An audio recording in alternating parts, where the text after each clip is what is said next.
2018 সালের বিতর্কিত নির্বাচনে প্রত্যক্ষভাবে জড়িত থাকায় সাবেক আইজিপি চৌধুরী আব্দুল্লাহ আল মামুন সহ 103 পুলিশ কর্মকর্তার বিপিএম পিপিএম পদক বাতিল হয়েছে।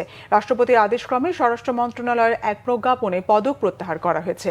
প্রজ্ঞাপনে বলা হয়েছে, 2018 সালের 30 ডিসেম্বর অনুষ্ঠিত বিতর্কিত দশম জাতীয় সংসদ নির্বাচনে প্রত্যক্ষভাবে জড়িত থাকায় 103 জন কর্মকর্তার বাংলাদেশ পুলিশ পদক বিপিএম 2018 এবং রাষ্ট্রপতির পুলিশ পদক পিপিএম প্রত্যাহার করা হয়েছে। রবিবার রাষ্ট্রপতির আদেশক্রমে স্বরাষ্ট্র মন্ত্রণালয়ের প্রজ্ঞাপনে এই তথ্য জানানো হয়েছে। এদিকে বিনা অনুমতিতে গত 6 অগস্ট 2024 সাল থেকে কর্মস্থলে অনুপস্থিত থাকায় ডিএমপির সাবেক যুগ্ম পুলিশ কমিশনার বিপ্লব কুমার সরকারকে সাময়িক বরখাস্ত করা হয়েছে।